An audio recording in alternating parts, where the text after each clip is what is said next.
Welcome, welcome, welcome, welcome. Welcome back to our sweet home, Africa. Once again, my name is Mrs. Augustina and help me welcome my friend, Mrs. Glorynezemma. Welcome back to our sweet home, Africa. It's always a pleasure to have you as our viewers.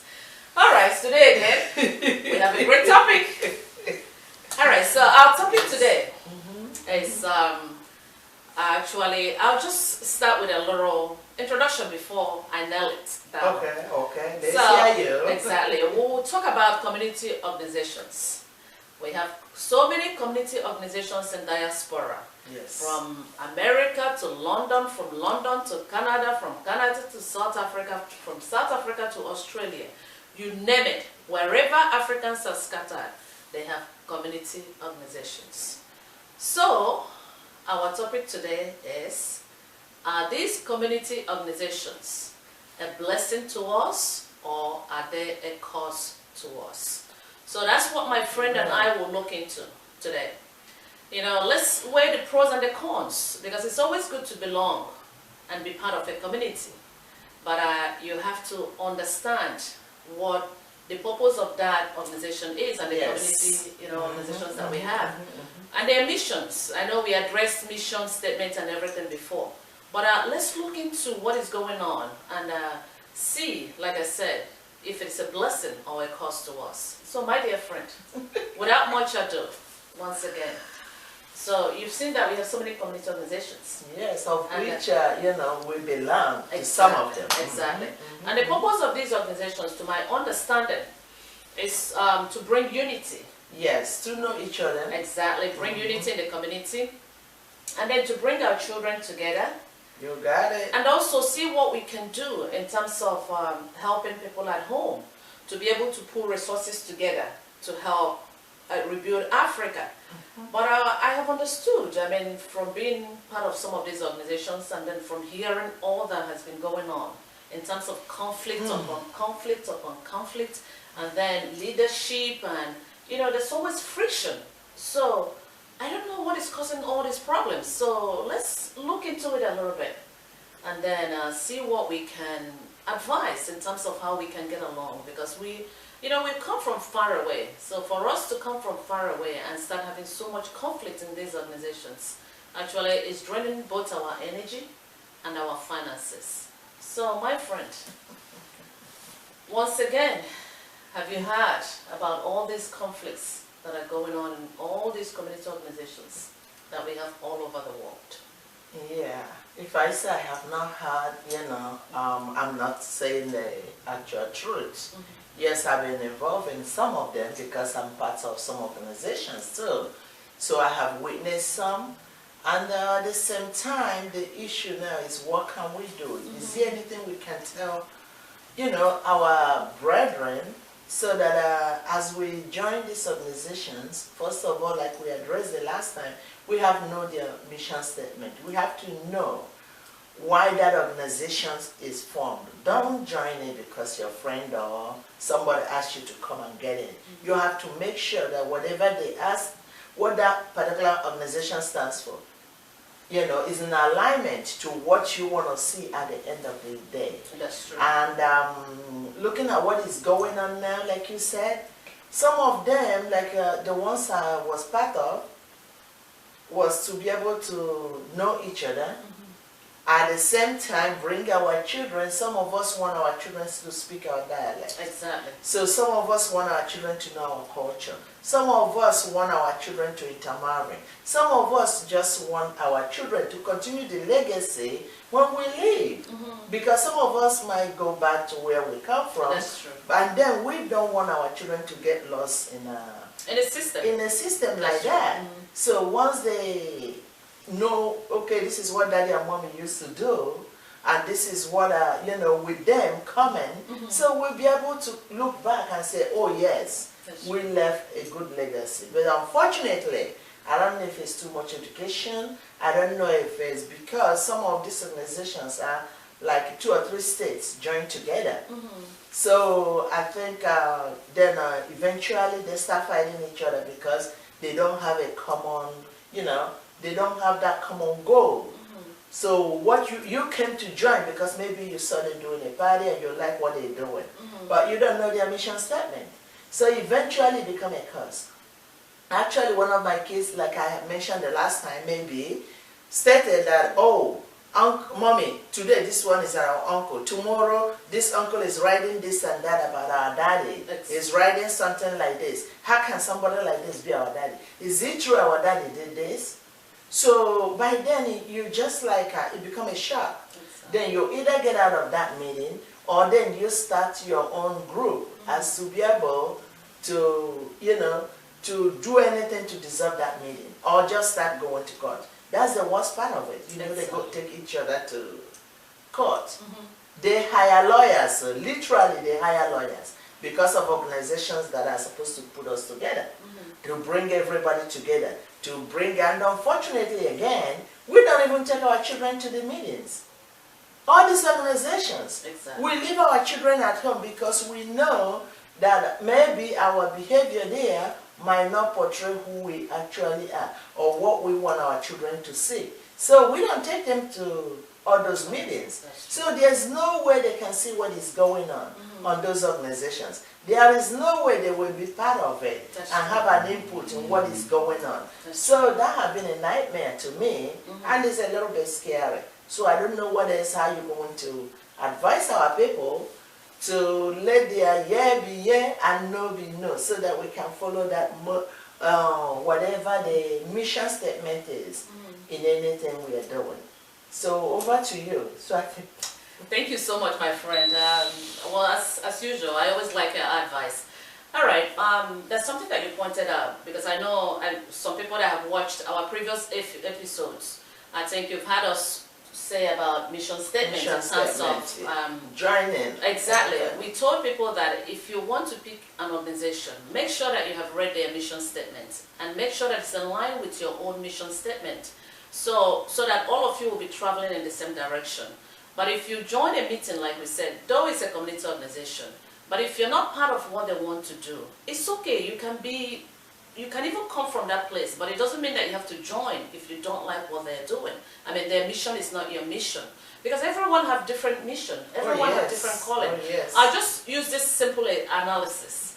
It's almost like, let's say, if they have an organization that they preserve salmon, and it happened that I love salmon so much. So if I'm part of that organization and everyone is talking about, oh, you know what, we'll do our best to preserve salmon. My own opinion would be like, let's kill the salmon because I love to eat salmon. So when you look at it, if I'm in an organization that is trying to preserve salmon and I love salmon, what is going to happen is that there will be friction because their opinion will be different, mine is different because I have different agenda to kill the salmons. So, I know, so our point is this: make sure that you're in line with what they're doing. And the conflicts that are coming along. We have understood, exactly, it has something to do with leadership. I know leadership is another, episode that we'll address, but let me just give a little insight in the leadership in the organizations that I have seen and heard. Most of the time, people are fighting in terms of who is going to be a leader, who is going to be a leader. But that's one thing about a leader. A leader, most of the time, is someone that is born to lead. Have to be a servant. Exactly. So it has to be someone that is very humble, someone that is very understanding, and then someone that is open to suggestions. That to be a statesman. To do all that. Exactly. So it's not someone that will be there and become a dictator, like, all right, I don't want anybody's opinion. Because let's see, most of us, we live in diaspora, and all of us work somewhere. So sometimes, some of you, especially the ones in the executive positions, you go to meetings, and then you sit there, maybe the director of your institution will conduct a meeting, everybody will be quiet there, and when it's your turn, you will speak. When it's somebody else's turn, you will allow them to speak. That's right. But what I don't understand is this: a lot of Africans, they do so well, even in executive positions in the diaspora. That's right. They're very humble, but when it comes to community organizations, when they come there, their behavior is different. So, which is almost like what is called a dual personality. And then you call it almost bipolar. You behave this way when you go to the meetings in diaspora that are run by the Westerners, and then you behave this differently when it's a meeting that is run by your people. So the same behavior that you bring out when you go to these meetings, you're very humble, you're listening to everybody, and you're hearing everybody's opinion. Why don't we carry the same behavior and use it in our community organizations? That will go when somebody is speaking, you allow the person to finish speaking. You take your time to listen to what they have to say. And then, you know, think of what they're saying. Don't even listen to the speaker like, oh, you know, I have to, exactly, I have to listen to Augustina because she's my friend. So whatever her opinion is, I have to agree to it. No. That's wrong. It doesn't matter who is speaking. It could be someone that you like or someone that you don't like. It could be even a child. Take your time, hear what the person wants to say, and then be able to think if it is a good idea or a bad idea. For the organization. Exactly. You know, if it's in alignment with whatever the organization stands for, not the person, the actual person that is speaking. Exactly. And then we form these mini cliques, mini cliques and mini cliques. So instead of looking at what someone brought out, even if it is a great idea, we're looking, well, is that person from our clique? If it is from our clique, we'll support the person. If it is not from our clique, we won't support the person. So that's what is causing all these conflicts. And then you end up going to court. And going to court means money. Because for you to hire a lawyer, you have to pay the lawyer money. So the purpose of these organizations, one of it was to be able to pool resources together. And now the finances that you have pulled together, you are using to go to court. So, because when you look at it, I mean, we have been in diaspora for many years. I know my friend and I, we've been here so many years. And we've seen so many organizations. So if these organizations, even if they're using, at least, let me call it, $1,000 every year to make a difference in Africa, by now, Africa would have been developed. Oh, yes. So, not because we're ready waiting for the government to do roads, to give us lights, to give us this, to get a great job. And then we displace so many things. And we don't know that individually, collectively, we can be able to be productive and do something meaningful at home. So another thing you're talking about, all these organizations, not only that they will fight and whatever, what about the changing of uniforms? Whatever we want to do, we do uniforms. And the point I know, the point I'm making is, some of us are getting to the age of retirement. And we are not thinking about that. These organizations, we have to do it so that at the end, when you retire, you look back, you say, oh, when I was there, when I was a governor, when I was the president of this organization, I helped to do X, Y, Z. So somebody will be the president until when you finish. You cannot look back and say, okay, this is what I did that benefit people at home, or benefit our community, or benefit even the children that are here. We are not doing anything. It's every year we take money to campaign. What are you campaigning for? Oh, I love, you know, that's something that you brought up. Sorry, I don't mean to interrupt you. Have you finished? Go ahead, go ahead. Okay. Go ahead. All right, because when you talk about a campaign, and you talk about when you finish, let's say if you were the president of an organization, and you now finish nothing. Exactly. No, that's something that I want to bring out. Okay. You know, most of the time what they do is this. When someone, let's say, if you led the organization for maybe 2 or 3 years, once you leave that position and another person comes in, you start fighting them. Thank you. Instead of that person, the new person that have now taken the position, working towards accomplishing something, the person will focus his energy on trying to see what the predecessor did wrong. Did wrong. So my point is this, you know, what you do, because when you look at leadership, the leadership here is they keep on going. In the Western world, another person will come, you know, maybe the first person laid the foundation, the other one will continue on that line and then make things better. But our own, instead of going forward, we go backwards. We say, oh, this is what A, B did wrong.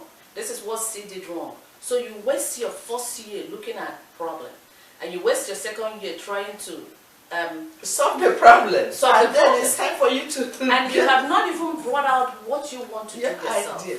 Because they have nothing to offer.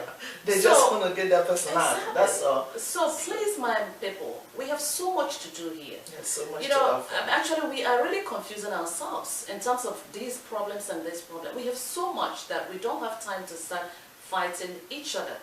I mean, like I said, we behave so well in the Western world. We behave so well when we belong to part of their own community. But when we form our own, then there's so much conflict. So we have to think of what we're doing wrong. You're right. We have to get along with each other, in terms, especially in communities. When it comes to that association, for the purpose, if you respect the organization, if you love that organization, if you know that progress is good for you and for your own, your children or your offspring, please yield to that statement, the mission statement.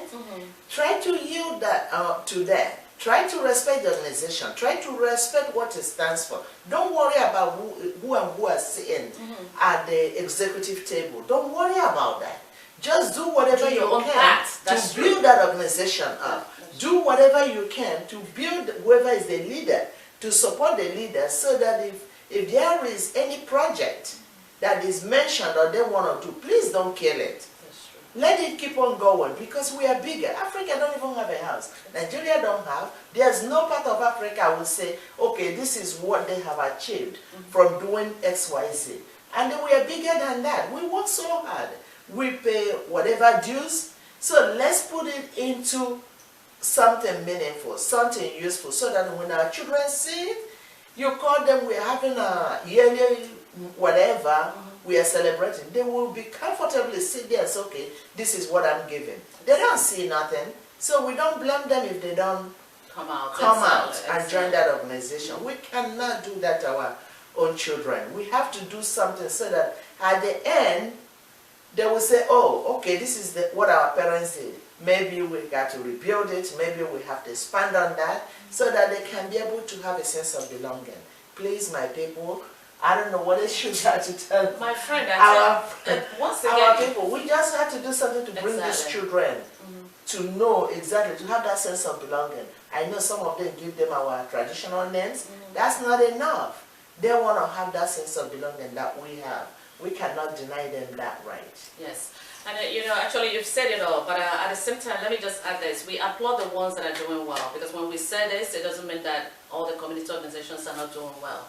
But what we said, let it be a blessing to us, but not a curse. Yes. Because it will be a curse if we keep on fighting, but it will be a blessing if we use it to accomplish the purpose by which it is formed.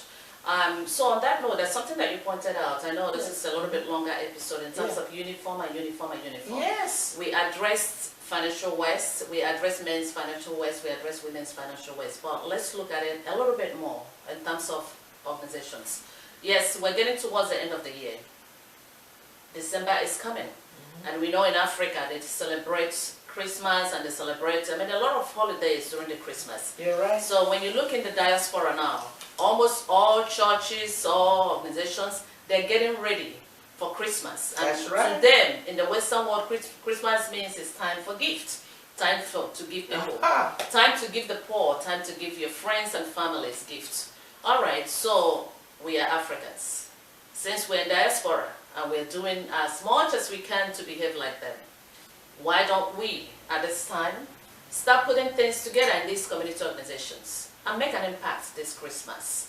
Go to your village, go to your anywhere that you come from. These organizations, like I said, many of them in diaspora, I'm sorry to say this, maybe to bring it out to limelight, many of them in diaspora have thousands of dollars in their bank. I have to let you know, yes, they have thousands of dollars in their bank. And like I said, it doesn't have to take much to make a difference. Yes. Even if it is $500, even if whatever you have this Christmas, you could pull your resources together. And the women that are buying uniform and uniform and uniform, you can bring all those uniforms, put those together. They said one man's trash is another man's treasure. Yes. All right, so you can pull all those ashebis, all those uniforms, especially the ones in your closet that you have not been wearing, put them together, send them somewhere in Africa. It doesn't matter, even if it is not your own country, you can send it to another country. Yes. So that people can use it this Christmas. And then look a little bit different. It's a time of giving. Maybe some people have it and they don't even know how to send it or where to send it to. That's another thing. Yes. Because I know you have made it known to everybody, like if you have things and you don't know where to send it, because we have a program for the widows, those that are real widows. So we have a program where we give them things. So if you don't know where to send yours, you can get in touch with my very self. or get in touch with my friend, and then we can send it to the widows in Nigeria. If you have any, you select, we can send it to your place, or we send it to our people. Excellent. So please, do not put those things in the garbage. Don't let it be a garbage for you. So we can help you get rid of it the right way. Okay, as we try to end this episode, actually, I said, it's always, I remember there was a time that we said it's always good to practice what we preach. Yes. And we talked about clothing and shaving and everything. Soon we'll be addressing a lot of questions that so many people have asked us about, so many different things. So maybe at the beginning of next year, we'll start answering questions on, on the episode. Exactly. Yeah. So one of the questions actually that we'll address will be clothing. Yes, when we talked about financial ways and everything, we are proud to let you know that since we started this episode, we started it at the beginning of this year. So we've had almost 35 to 40 episodes, and we have not bought clothes. Most of the clothes, remember at the beginning of our episode, we told people, go back to your closets and see what you have. You're right. Almost everything that we've been wearing are things that we bought even when the kids were very small, almost like 20, 30 years ago. So I think if we can all go into our closets, we can find beautiful clothes. Because if we can do so many episodes with clothes that we bought many, many years ago, that means every Nigerian, every African woman has so many clothes in their closets that they can wear for a whole year without buying new ones, unless you have to. All right, so that's the end of our episode today. My friend, I don't know if you have more things to add. Yeah, thank you so very much, because we just want all these organizations to be a blessing to our families, to us that are involved, and to our children that are here in America, so that they will have the opportunity to and have the mindset to say, okay, once, maybe in every 2 months, we got to get together and talk about our fears concerning Africa. So please, don't let it die in our hands. All right? And those that are not involved in the organization, please try to find the one that fits you, so that we can all collectively help to rebuild Africa. This is the right time. Yes. Right? Yes, and to end it, the ones that are all in court, still fighting over leadership and fighting everything, bring it home, so that people in the organization, like we said, they might have like they can resolve the conflicts. Yeah, we have older people in the organization. Exactly. I mean, there's no point fighting and wasting money. That money can be used to help someone in Africa. Yes. So thank you so much for watching us again, and look forward to our other episode that is coming up next week. May God bless you. And thank you so much. And continue to subscribe. As you listen to us, send it to your friends. Please send it out to your friends, your well-wishers, your co-workers. Send it out and subscribe. God bless you, and you have a great